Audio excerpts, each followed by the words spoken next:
Well, hello again, everybody, and welcome to me reading you another book. This one's called, as you might already know, by the cover, it's called Alex Rider, Book 7, Snakehead. And there'll be a head of a snake. No, really. I'll cover all the information we already know about the snakehead. Or if you want, you can just skip this if you want. But if you don't want to, you don't need to. All we know so far is currently the snakehead is a huge, most criminal mastermind in the world. They set up drugs, shoulder launchers, get them from them.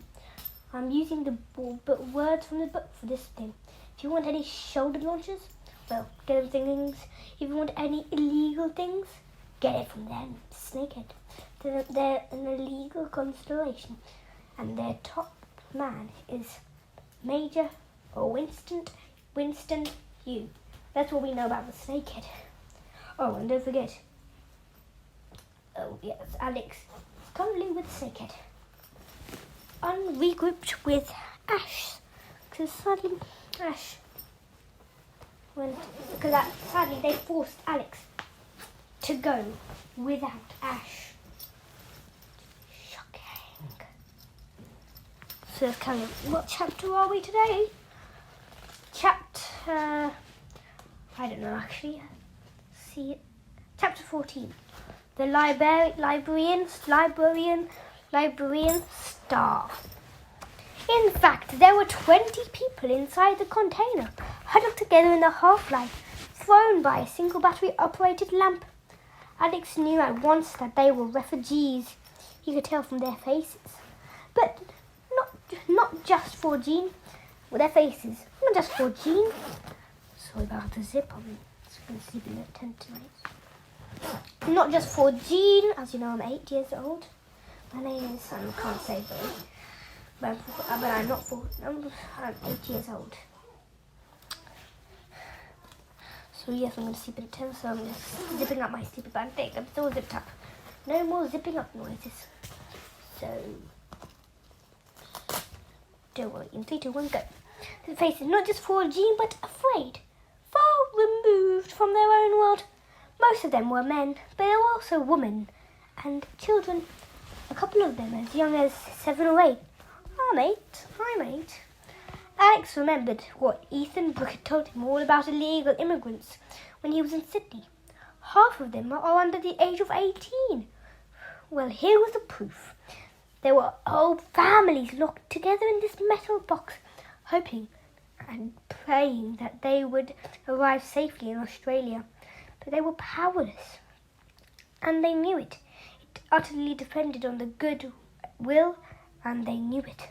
Utterly dependent on the goodwill of the snakehead. No wonder they looked nervous. A gaunt grey-haired man wearing a loose, brightly coloured shirt and baggy trousers made his way forward. Alice guessed he was in his 60s. He might once have been a farmer. His hands were coarse, and his face had been burnt dry by the sun. He muttered a few words to Alex. He could now speak in any language. Dari, Hazaragi, Kurdish, Tamil, Arabic. It doesn't say Tamil, but Tamil's my language, so why not? Tamil, Arabic. It would have made no difference. Alex knew that without Ash, he was exposed. He had no way of communicating, and nobody to hide behind. What would these people do if they discovered that he was an imposter? He hoped he wouldn't have to find out. The man realized that Alex hadn't understood him. He tapped his chest and spoke a single word. Salam. Sahem. That was presumably his name. He waited for Alex to reply, and when none came, he gestured to a woman who came forward and tried a second language. Alex turned away and sat in a corner. Let them think he was shy or unfriendly. He didn't care. He wasn't here to make friends. Alex drew his legs up towards him and buried his face against his knees. He He needed to think. Why had he been separated from Ash? Had Snakehead somehow found out that the two of them were working for ASIS? All in all, he doubted it. If the Snakehead even suspected who they would have dragged them out together and shot them. There would be another reason for the last-minute decision at the harbour, but as he might, Alex couldn't work out what it was. There was a sudden jolt. The whole container shook, and one of the children began to cry. The other refugees drew closer and stared around them as if they could somehow see through the flat metal walls. Alex knew what happened. One of the huge machines, the spreaders, had picked them up, lifting them off the lorry and loading them onto the library and Star. Right now they could be 50 meters above the quay, dangling on 4 thin wires. Nobody moved, afraid of upsetting the balance. Alex thought he heard a hum of machinery somewhere above his head. There was a second jolt, and the electric lamp flickered, and that was a horrible thought. Suppose it went out? Could they enter the entire voyage in pitch darkness? The container was swaying very slightly. Somebody shouted, "A long way away." They began the journey down. Alex hadn't been able to see very much of the library and Star in the rain and the confusion of their arrival, but he had taken in the great metal boxes piled on top of one another with seemingly no space in between. Where would they end up? On top, in the middle, or buried somewhere deep in the hold? Once again he had to fight back a sense of claustrophobia. There were no holes drilled in the walls. The only air would come in through the cracks around the door and the secret trapdoor. The container had already reminded Alex of a coffin. Now he felt as if he and the 20 other occupants were about to be buried alive. They came to a halt. Something clanged against the outer walls. 2 of the children whimpered, and Salem went over to them, putting his arms around their shoulders and holding them close. Alex took a deep breath. There could be no going back now. That much was certain. They were on board. And what next? Ash had said it would take them 48 hours to reach Northern Australia.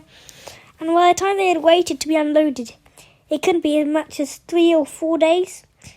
Alex was sure he could bear sitting here all that time. Looked up with these strangers. 2 bottles of water and bread that he'd been given at the last moment were all he had. Presumably there were other refugees had brought their own supplies.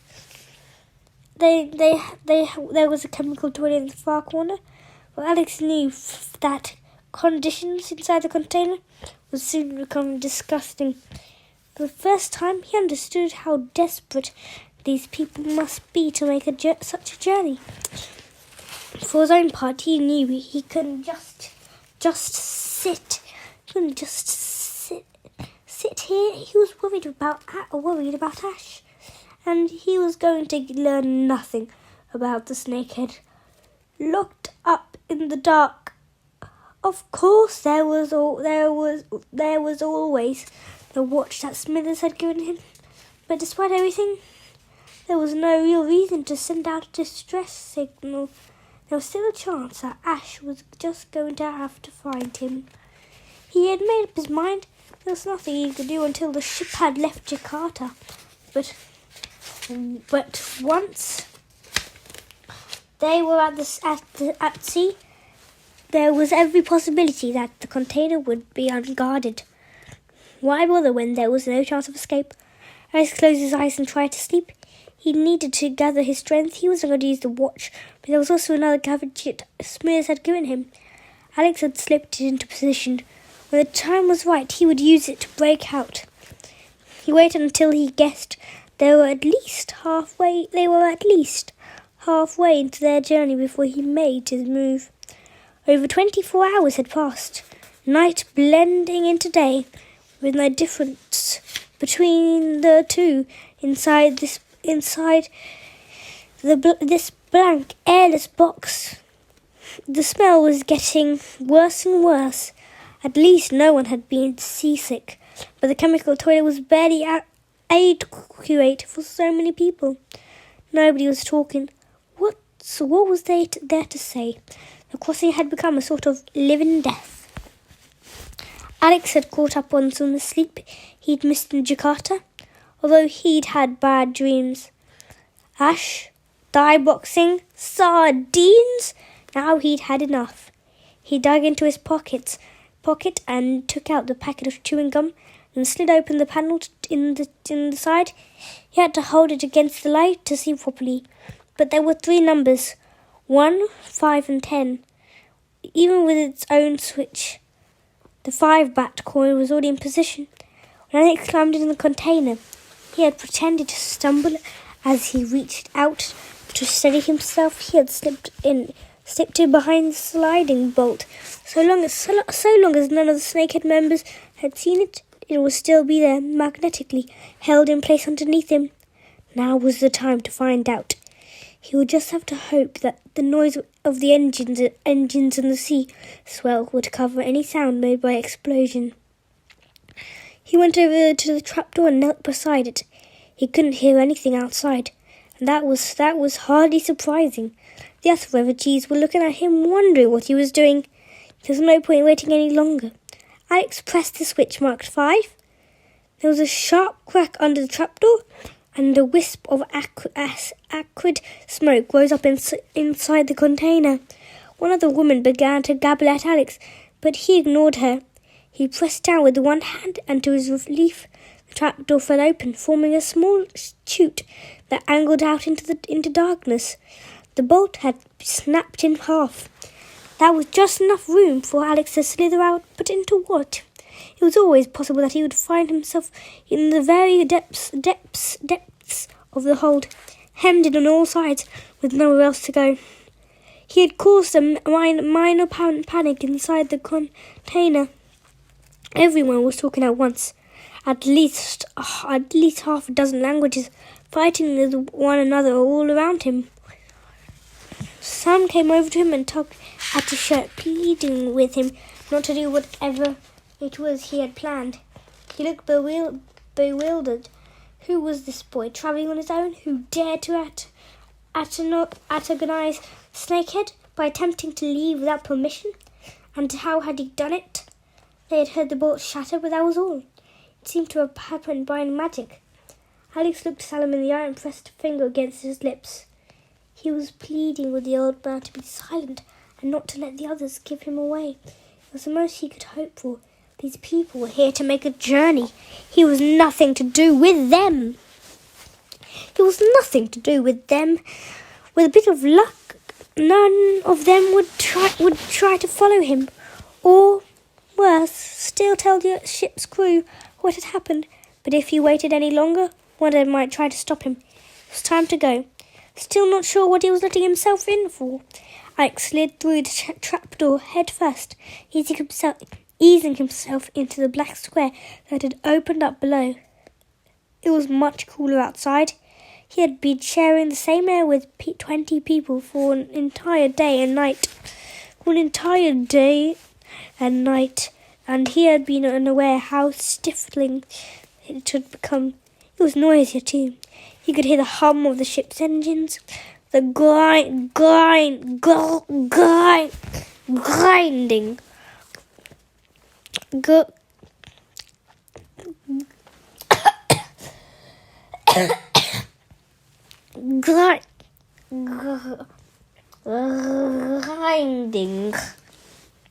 of machinery in constant motion.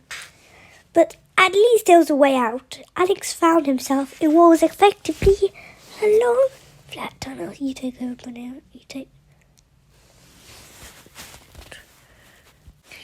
You take over, please.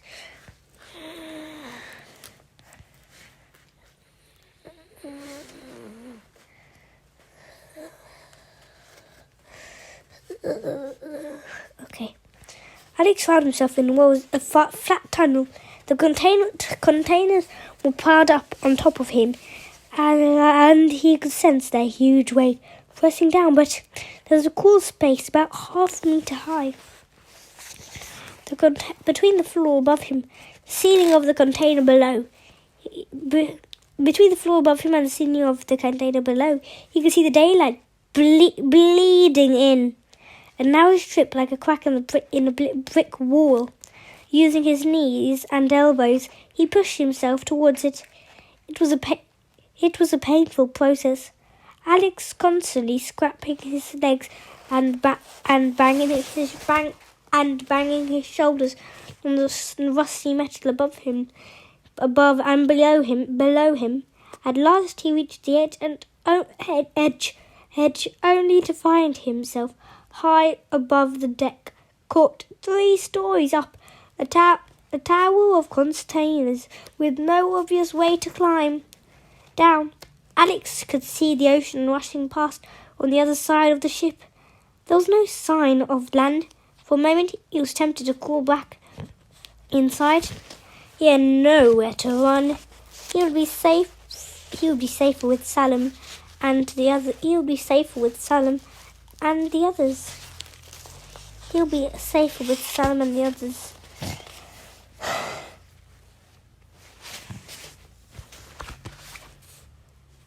He will be safe with Salem and the others. If you thought I said theirs, I didn't. I mean others, not theirs, or not the, or not Perkins. Please don't know my name is Perkins. Roger Perkins. Not really Roger Perkins. It would be like to be Roger Perkins. But it's just Perkins. Right, Perkins, my name is. I'll tell you my real name. It's Robert Matei-Trefu. Robert is my name. At least, Alex, he pushed himself to. He could see the daylight bleeding in, and now stripped like a crack in the brick wall. Using his knees and elbows, he pushed himself towards it. It was a painful process. Alex constantly, which means doing it over again.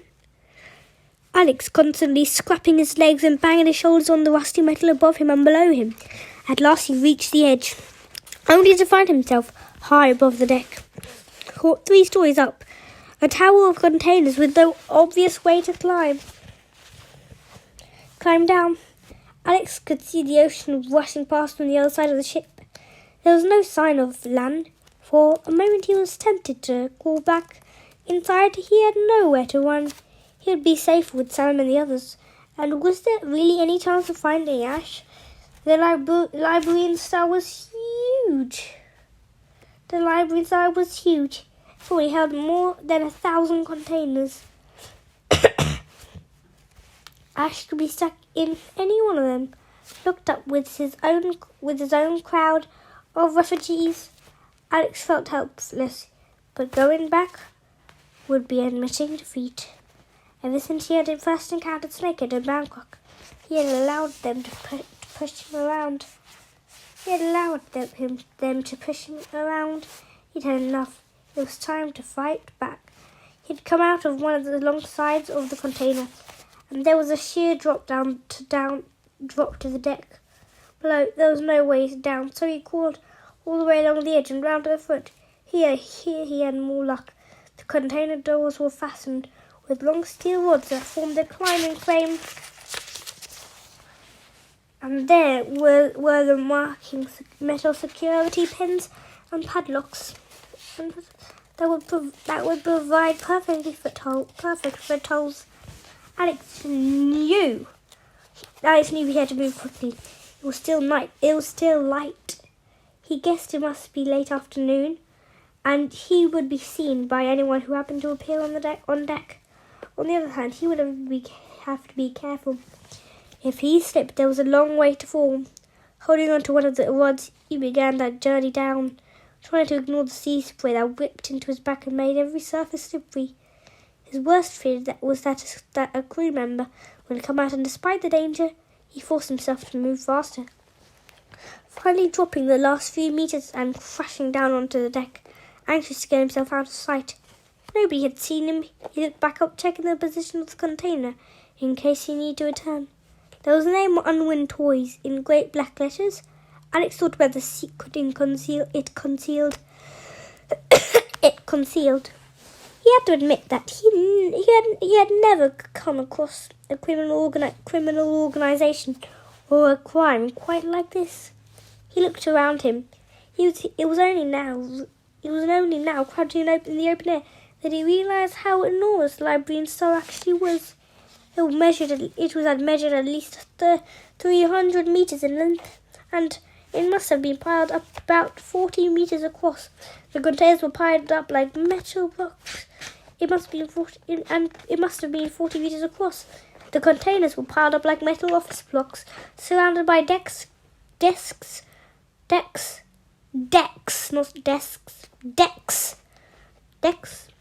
gantries and ladders. That allowed the crew to scurry around in what little space was left.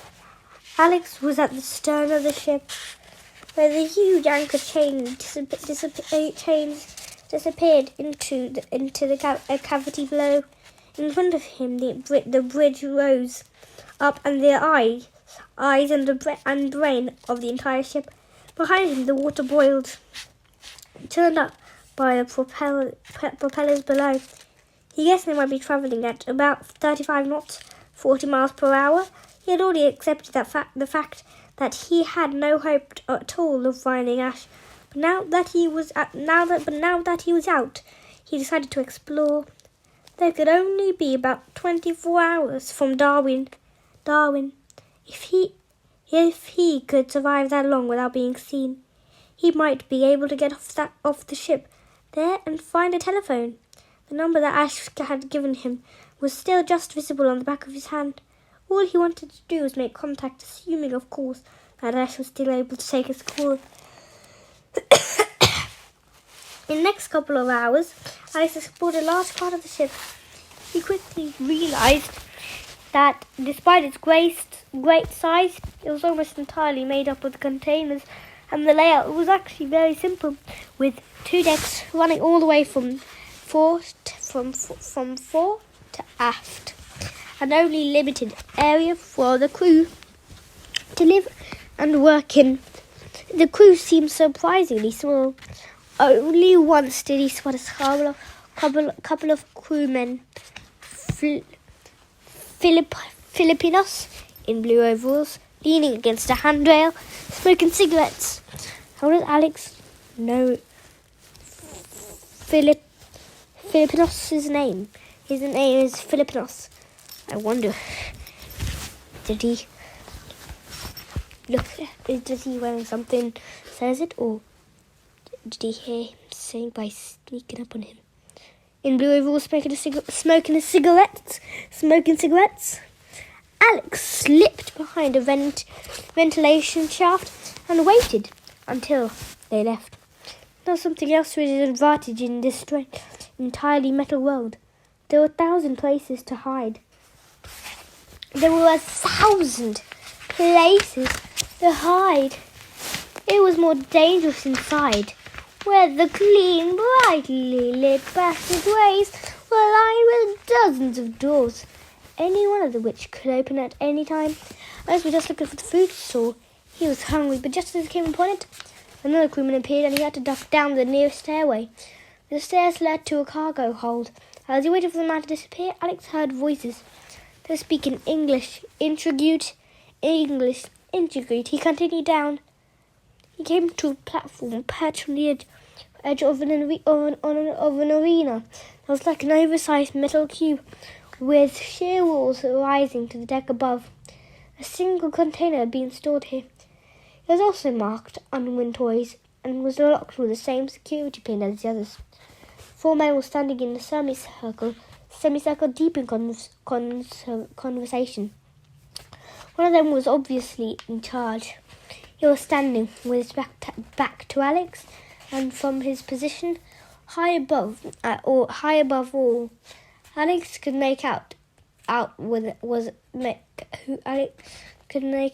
a thin, rather frail-looking body and strange white hair. The man was leaning on a walking stick. He was wearing grey gloves. Alex assumed they were going to unlock the container. What happened next took him completely by surprise. One of the men lifted something that looked like a television remote control and pressed a button. At once, one side of the container opened electronically, the sections separating like lift doors. There was a click, and then the floor of the container slid forward, bringing the contents out where they could be examined. Alex knew at once what he was looking at. There could be no mistaking it. Royal blue. That was the name Miss Jones had given it. She had told him it was the most powerful non-nuclear weapon on the planet. Alex's first impression was that the bomb was so bomb-shaped, it was almost like a cartoon. In the great emptiness of the hold, it looked small, but he guessed that it was about the size of a car, just as Miss Jones had said. He wondered what it was doing out here, and where were they taking it? Australia? Was Major planning to set it off there? Right now it was surrounded by a bank of machinery, and as soon as the container had clicked into position, 2 of the men set to work connecting it all up. There was some sort of scanner. It looked like an office photocopier and a laptop. A third man was explaining something. He was black with a pock-marked face, very white teeth, and cheap plastic spectacles that were too heavy for his face. He was wearing a short-sleeved shirt with half a dozen pens in the breast pocket. With half a dozen pens in the breast pocket. I edged forward to hear what he was saying. We have to modify the bombs to change the method of detonation. We have to modify the bomb to change the method of detonation. The man had an accent that I couldn't quite place. French, perhaps? It would normally explode 1 meter above. It will be above the ground. This one will be required to explode 1 kilometer below it. So we have to make the necessary adaptations. A radio signal? The white-haired man asked. Yes, sir. The man indicated a piece of equipment. This is how you communicate with the bomb. The timing is crucial. I estimate that Royal Blue will only be able to function at the depth for about 20 minutes. You must send the signal during that time. I want to be the one who sends the signal, the white-haired man said. He spoke perfect English, like an old-fashioned newsreader. Of course, sir. I received your email from London, and as you can see, I've arranged a fairly simple device. It allows your fingerprints into the system. From that moment on, you will have sole control. That's absolutely top hole. Thank you, Mr. Var. That's absolutely top hole. Thank you, Mr. Varga. The white-haired man pulled off his gloves, revealing a hand that was small small and withered. It could have belonged to a dead person. Alex watched as he placed it against the scanner. Varga pressed a few buttons on the laptop. A green bar of light appeared underneath the hand, travelling across the palm. It only took a couple of seconds and then it was over. One of the other men was overweight, with thinning ginger hair. He was about 50 years old, dressed in trousers and a white shirt with blue and gold bands on the shoulder. The white-haired man now turned to him. "You can put Royal Blue back into the container, Captain De Winter," he said. "It'll be unloaded the moment we arrive at East Arm." "Yes, Major, and one other thing." The white-haired man, the Major, never finished the sentence. There was a scream from a siren, so loud that Alex was almost knocked off the platform and had to cover his ears to protect himself from the noise. It was an alarm signal. The fourth man, who had so far said nothing, swung round, revealing a machine gun, a lightweight Belgian M249 hanging at his waist. Captain De Winter pulled out a mobile phone and speed dialed. The siren stopped. The captain listened for a few seconds, then reported what he had said, speaking in a low voice, half deafened. Alice couldn't hear a word he said. The white-haired man shook his head angrily. "Who is he?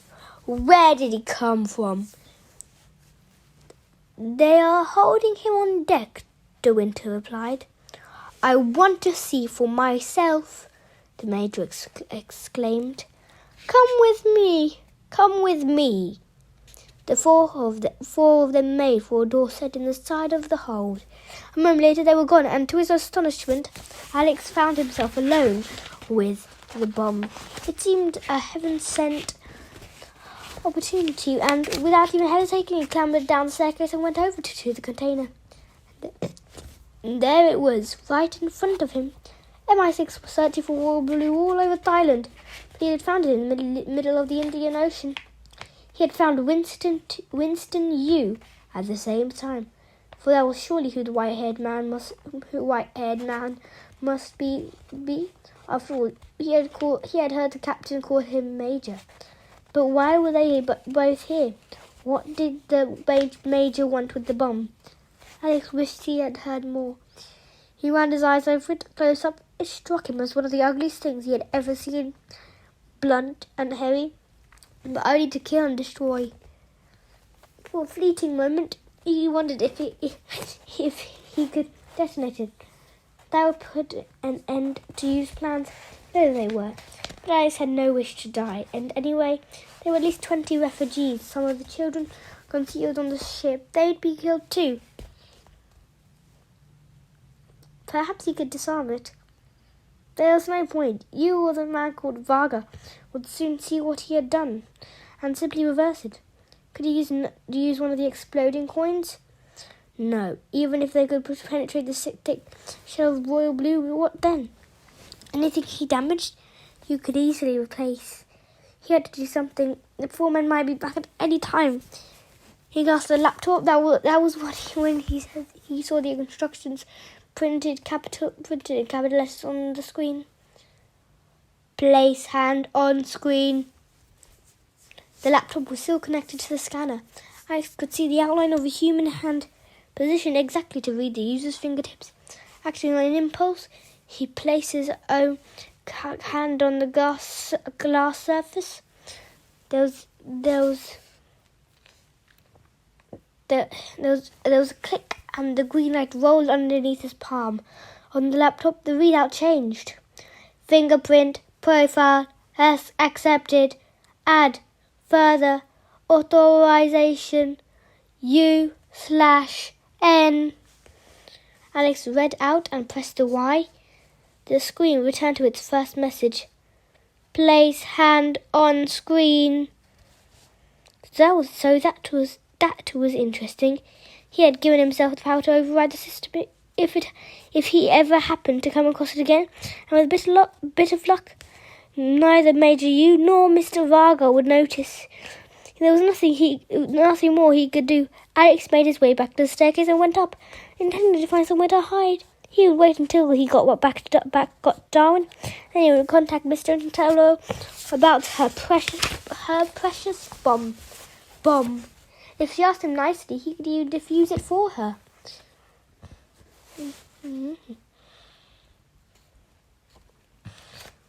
He reached the deck. He reached the deck. Maybe deck. Major Yu had arrived there ahead of him. I could hear his voice, although he couldn't make out any of the words. Quickly he climbed a ladder that led to a narrow passageway, diving to the container towers. There was no chance of anyone spotting him here. Feeling bolder, he made his way to the end and found himself looking down on the foredeck, where a single communication mast rose up amid a tangle of winches and cables.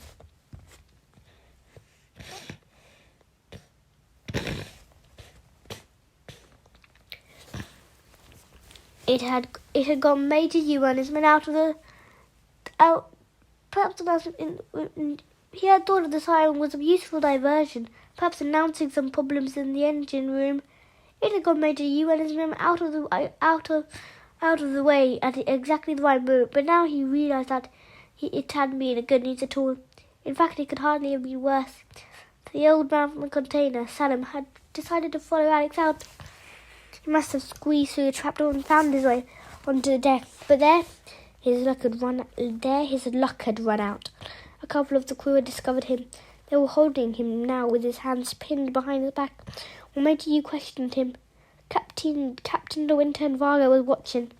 Sam was having difficulty making himself understood. He had been beaten, one of his eyes was swollen half shut, and there was blood trickling from a cut on his cheeks. He finished speaking. A gabble of words swept away by the wind. It wasn't cold out on the deck, but Alex found himself shivering. Major Yu still had his back to him. Alex watched as he carefully removed one of his gloves and reached into his jacket pocket. He took out a small pistol without hesitating. Without even pausing to aim, he shot the old man between the eyes. The single report of the bullet was like a crack of wood. Salim died on his feet, still held up by the two crewmen. Yu nodded and the men tilted him backwards, tipping his lifeless body over the rails. I saw it fall into the water and disappear. And then Major Yu spoke again, and somehow his words carried up as if amplified.